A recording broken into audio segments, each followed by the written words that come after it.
Good afternoon, everyone. Thank you. I know it's been a long day, but we need, that energy of give and receive. So I appreciate you. We're almost there, and thank you so much for being here.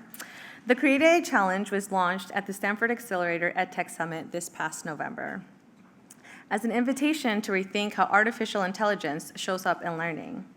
At a moment when AI is rapidly entering classrooms, workspaces, and communities, we saw both an opportunity and a responsibility to help shape the trajectory intentionally. Too often, AI in education is framed primarily as a tool for automation grading faster, summarizing faster, generating faster. But education is not an efficiency problem to be optimized. It's a human development mission. So we asked a different question. How can AI augment human potential rather than replace human effort? Hosted by the Stanford Accelerator for Learning with support of Google.org, the Create+AI Challenge was designed to surface innovations and put educators and learners at the heart of AI design. Tools that expand access, strengthen agency, and deepen connection, ultimately advancing learning, well-being, and opportunity. The response was extraordinary. We received 305 submissions from around the world across 3 focus areas: augment teaching, augment learning, and augment career pathways. The depth and creativity of these ideas were tremendous. And the field is ready to build human-centered AI when we create the platforms and surface to support it. Thank you to all the reviewers. Some of you are in the room. Can you raise your hand if you were a reviewer? Because y'all deserve a huge, huge hand of applause. Yes. And our judges, can you please raise your hand if you were a judge? Big round of applause to our judges. This was a true team effort to make this happen. Today, our tool finalists represent more than a promising tool. They represent a mindset shift where innovation is guided by learning sciences and human values. Because ultimately, the future of AI in education will not be defined by what machines can do, but by what we choose to amplify in people. We will now hear from one of our winners, Hiroshi Mendoza.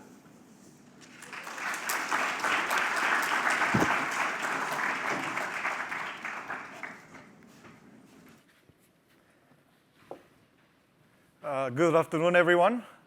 My name is Hiroshi Mendoza. I know you had a long day, so I promise I'll make it quick. But I have a very cool demo to show you at the end. So we are Read Sidekick, where we allow anyone to draw meaning from any text.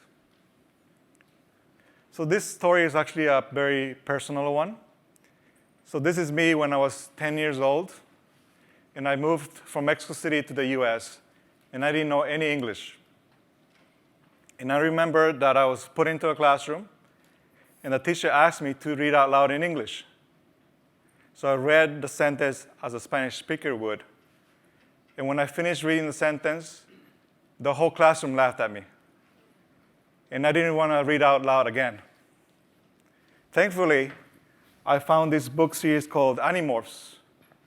And it was through this curiosity and this Spanish-English dictionary that I learned to decode text and understand English. Another big inspiration for this project was my brother Seiji. He has struggled with reading comprehension all his life, and he was born deaf. And obviously, the phonics approach fails deaf children. So there's about 1 million deaf adults in the US. But if we zoom out, adult literacy is a big problem. There's about 120 million people that lack the literacy skills required to excel in the modern workplace. Income is directly tied to your literacy levels. And I saw this disparity firsthand. My younger brother that's hearing and my adult brother Seiji was deaf, both enrolled in software boot camps. My hearing brother excelled and was able to transition to a higher income career, while my older brother Seiji couldn't. As you can see, between the deaf and hearing population, there's about a 20% difference in terms of employment. There is a lot of communication barriers between the deaf and hearing world. But ultimately, I do believe literacy played a big factor in this gap. So what is Repsychic? Repsychic is a combined framework for reading, inspired by Professor Kunze, a deaf graduate of Stanford, who advocated having to build a cognitive foundation in your strongest language, what deaf children learn to read by sign language. We combine this with Professor Fillmore's juicy sentences framework that breaks down complex text and allows you to derive meaning from it. Eventually taking a frustrating task and transforming it to self-propelled learning. So Repsychic allows anyone to derive meaning from any text. So here's a quick demo. It's a Chrome extension, so you're able to highlight the text. And my brother uses this daily, and allows you to rephrase the sentence to your reading level. In Learn mode, it breaks down the sentences line by line and explains it in your native language. My mom, who's Japanese, uses this to understand English literature. And this is different than Google Translate, because we're not translating word for word. We're actually explaining the text as you had a teacher next to you.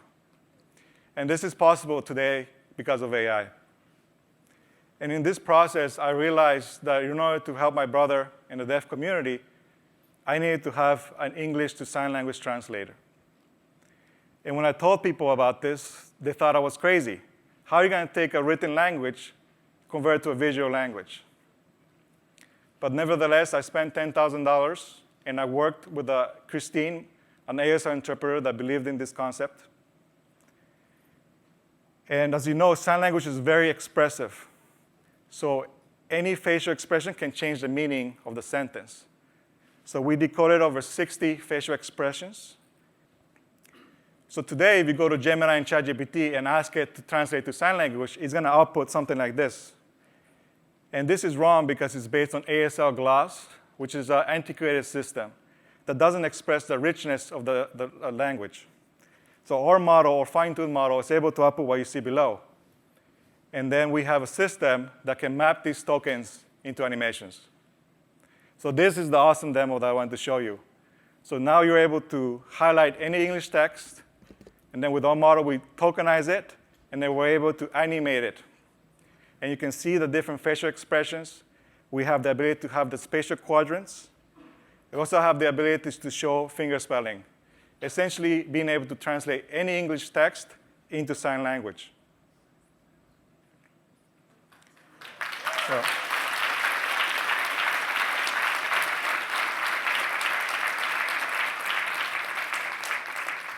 So this is the team. I'm kind of the lead tech, lead product designer. I had an undergraduate degree in engineering from MIT. I graduated from also the Stanford D School design program. And I will have 15 years of technology experience. And Christine is my main ASL interpreter. And her husband, Ratish, has been proofreading the animations. And both combined have over 20 years in teaching sign language. And last year, our advisor, Professor Guadalupe Valdez, she's retired now, but she used to provide Professor School of Education. And she provided the theoretical foundation for our ideas. So ultimately, we're Repsychic, and we believe that anyone can draw meaning from any text. So if you're interested in making this vision possible, I'd love to talk to you after this talk. Thank you very much.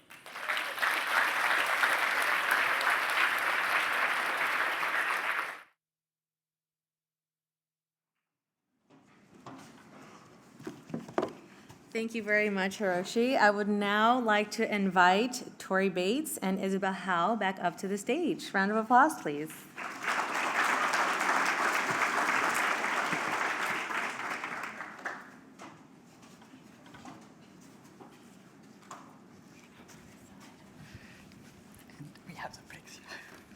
Hi, everybody. I'm Tori Bates. I work on learning and product innovation at google.org. We are really excited to be able to support this Create AI challenge.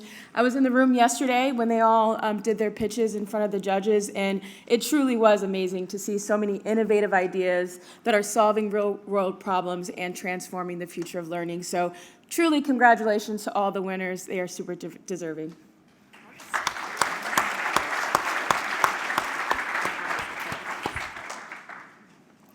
Okay, without further ado, the official plaques are going to be awarded now. So first off, we have Hiroshi Mendoza from Read Sidekick.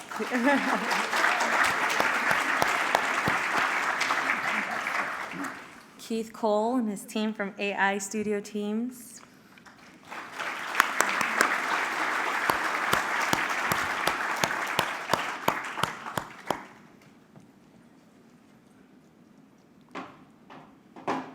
Finalists, y'all can get closer to the stage. Congratulations. Up next, we'll have Bella AI. Come on up.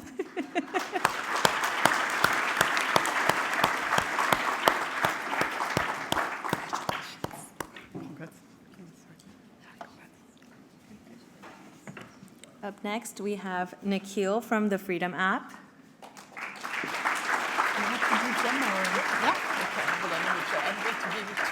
Oh, sure, yes, please.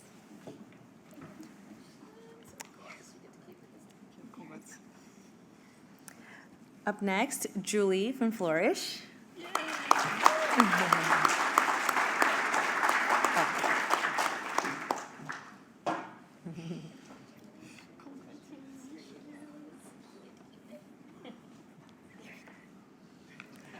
Up next, Omo and his team from Math Everywhere.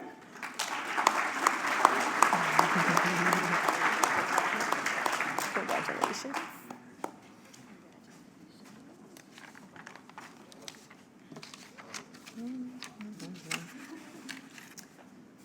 Dennis Walls.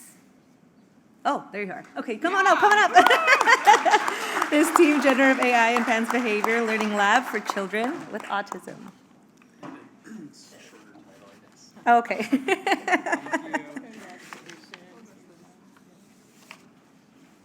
Up next, we have Aisha and Akil from Math Adoption Playbook.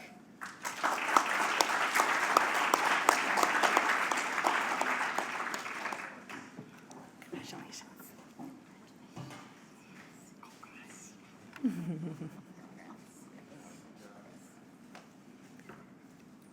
Up next, we have Adam Siegel with You Good.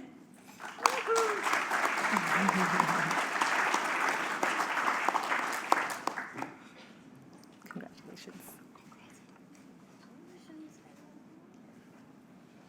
Up next, we have John Mitchell, co-designing how we teach process-based students analytical writing in collaboration with Sacred Heart.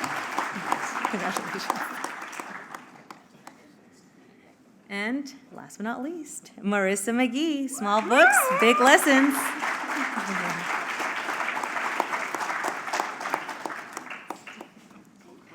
We do have one more team from Scratch 4.0 who are not able to be here today, but we have their plaque and we will send it over to them. I would now like to invite our judges onto the stage, please, for a group photo.